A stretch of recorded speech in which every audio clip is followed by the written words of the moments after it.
Do you want me to get Sylvie to start? No, I think let's let her play. Yeah, because the last I heard she said Andrew and But that's my job. My mom did it for me, and I'm doing it for her. It goes back and forth between male and female. It's very, it's fair. I like that. That's my job. We will see. All right, let's get this show on the road.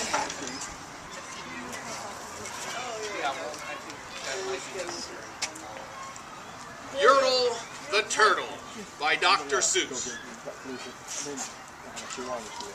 On the faraway island of Salamasand, Yertle the Turtle was king of the pond. A nice little pond. It was clean. It was neat. The water was warm. There was plenty to eat. The turtles had everything turtles might need. And they were all happy, quite happy indeed.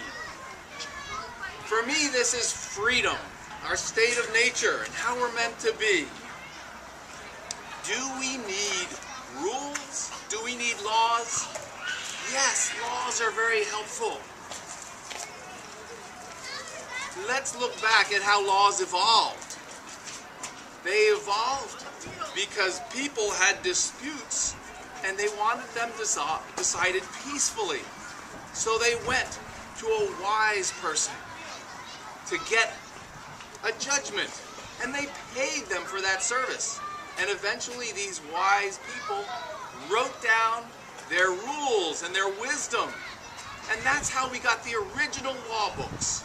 Spontaneously, through the spontaneous order of people wanting to live peacefully and go about living peacefully. That's how the original law books came about. Do we need a monopoly to provide us our laws? No, we don't. And I think we will do better if instead of looking to a monopoly, in other words, government, instead we look to market. Our nation was born of a revolt against government power.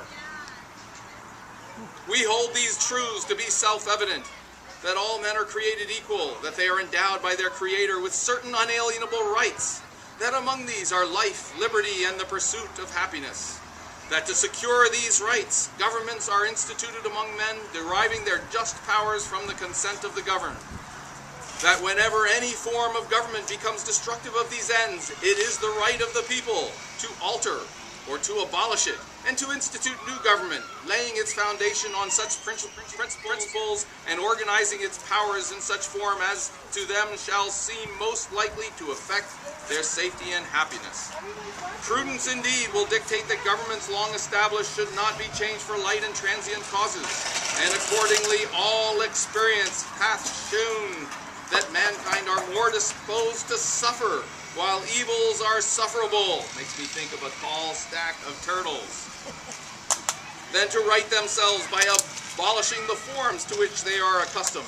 But when a long train of abuses and usurpations, pursuing invariably the same object, evinces a design to reduce them under absolute despotism, it is their right, it is their duty to throw off such government and to provide new guards for their future security. That is, of course, our Declaration of Independence. So, getting back to our story, thank you. The turtles had everything turtles might need, and they were all happy, quite happy indeed. They were until Yertle, the king of them all, decided the kingdom he ruled was too small. I'm ruler, said Yertle, of all that I see, but I don't see enough. That's the trouble with me. With this stone for a throne, I look down on my pond, but I cannot look down on the places beyond. This throne that I sit on is too low down. It ought to be higher, he said with a frown. If I could sit high, how much greater I'd be. What a king! I'd be ruler of all I could see. This makes me think how power tends to grow. Monopoly power tends to grow. So Yertle the Turtle King lifted his hand, and Yertle the Turtle King gave a command. He ordered 9 turtles to swim to his stone, and using these turtles, he built a new throne. He made each turtle stand on another one's back, and he piled them all up in a 9-turtle stack. And then Yertle climbed up, he sat down on the pile. What a wonderful view! He could see most a mile. All mine, Yertle cried. Oh, the things I now rule. I'm king of a cow and I'm king of a mule. I'm king of a house, and what's more beyond that, I'm king of a blueberry bush and a cat. I'm Yertle the Turtle, oh marvelous me, for I am the ruler of all that I see. And all through that morning he sat there up high, saying over and over, a great king am I, until long about noon. Then he heard a faint sob.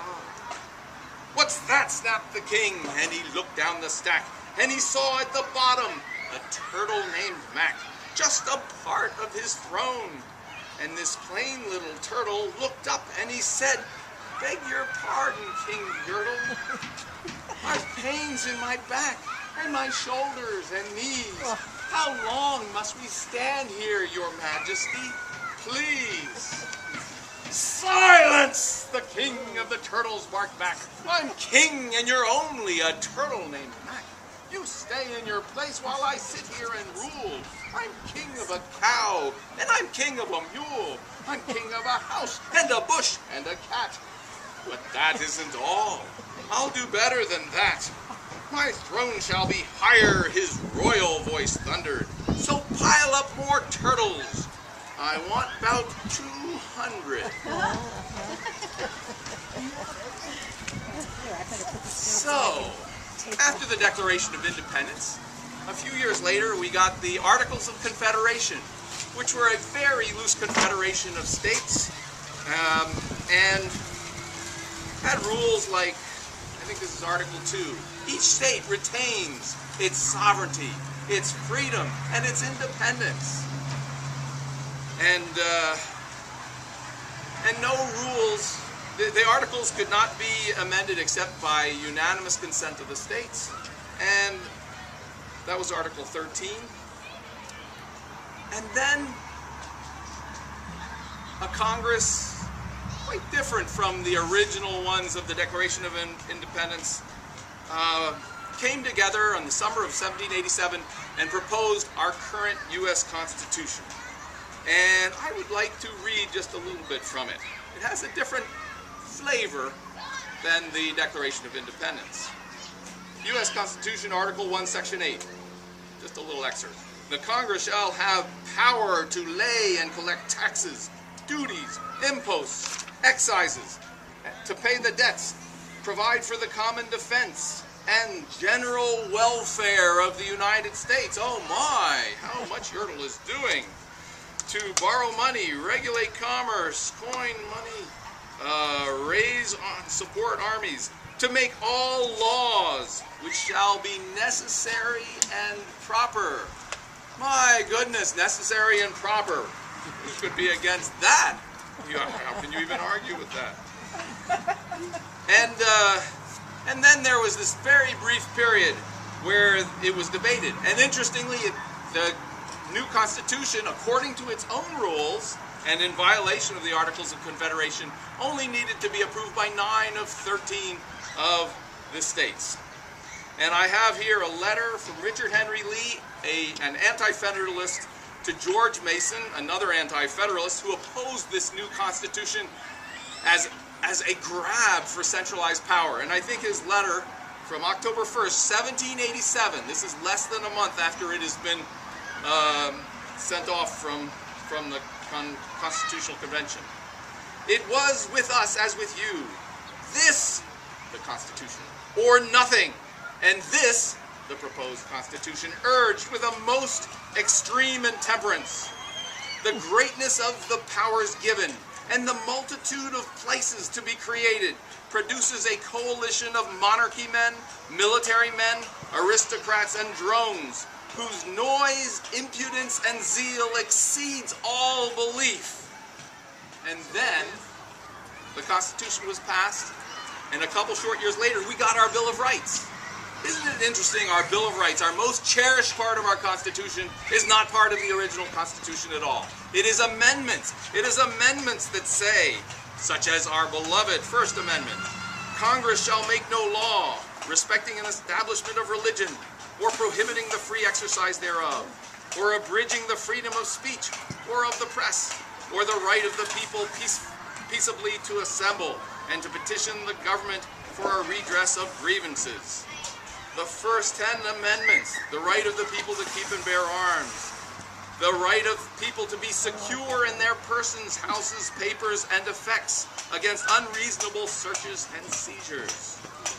But that was amendments to the Constitution, and now we return to our story as we left it. He wants about 200 turtles. Yertle. For me, Yertle is our federal government. Turtles, more turtles, he bellowed and brayed, and the turtles way down in the stack were afraid.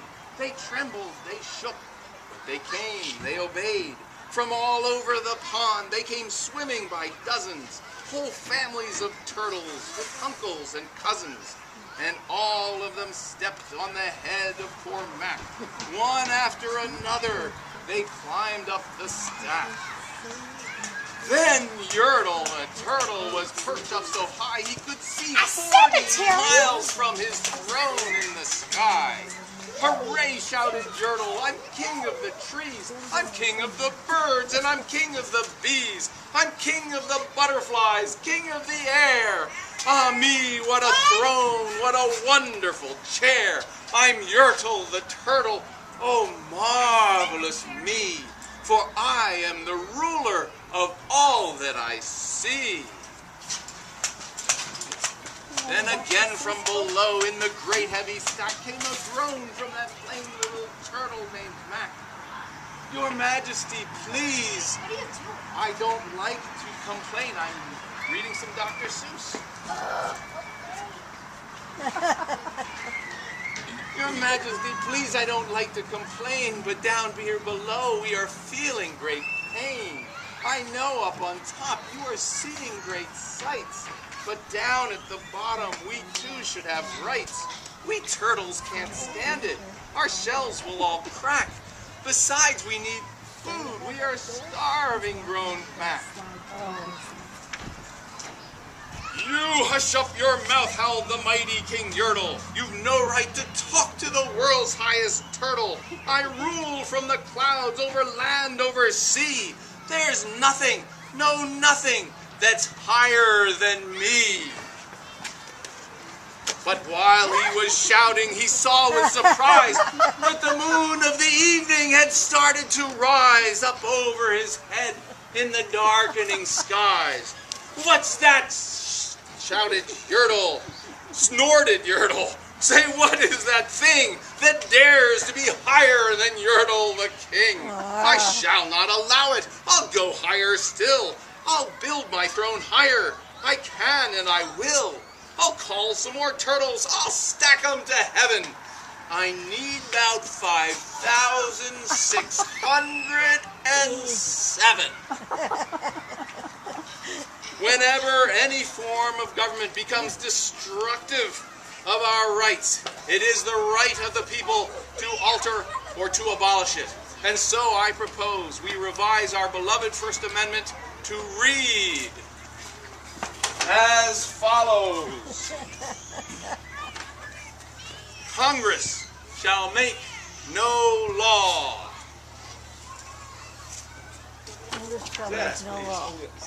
There we go.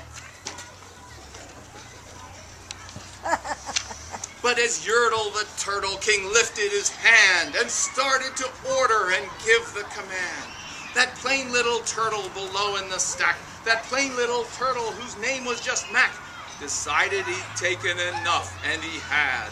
And that plain little lad got a little bit mad. And that plain little Mac did a plain little thing. He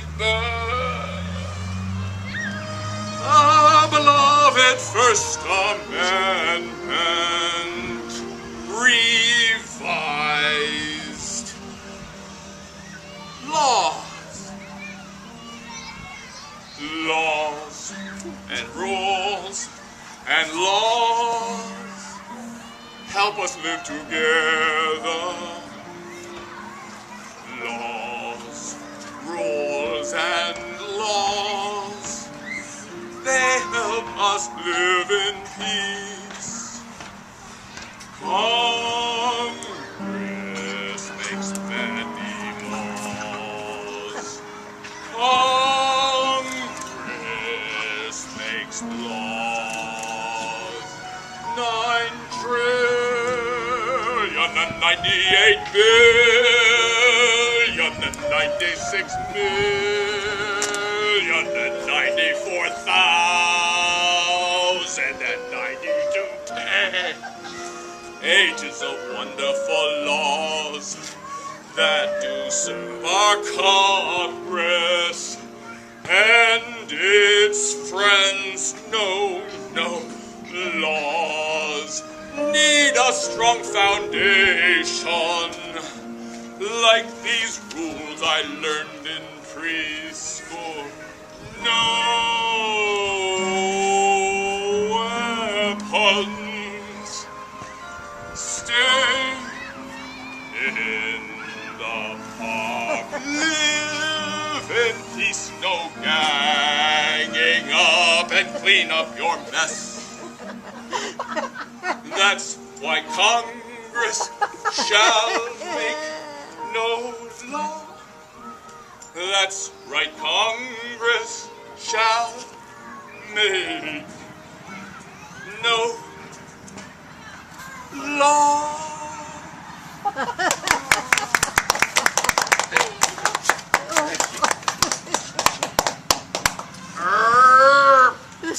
And his burp shook the throne of the king. And Yertle the Turtle, the king of the trees, the king of the air and the birds and the bees, the king of a house and a cow and a mule.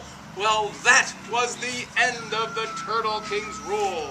For Yertle, the king of all Salamasan, fell off his high throne and fell plunk in the pond. And today, the great Yertle, that marvelous he, is king of the mud, that is all he can see. And the turtles, of course, all the turtles are free, as turtles and baby, all creatures should be.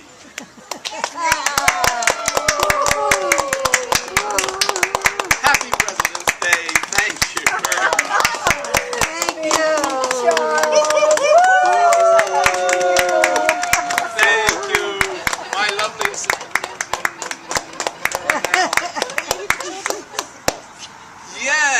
Yes. Do you have none? I do have none. I do have Would you like none. some Yertle books? Dr. Seuss, you can have one if you'd like. Here you go. Dr. Seuss. Oh, sweet. There you go. How about that? There you go. There you go. If you want me to sign it, I'll sign it. Oh, sign it. They want me to sign it. And this is for you too. This is for you too. This is for you too. A pen and green, my favorite. Let's see. Get a chance to. Yeah, this one. Right, there we go. There we go. Oh, I see. Did you do it on like some Daisy. website where you can put Or Daisy. No.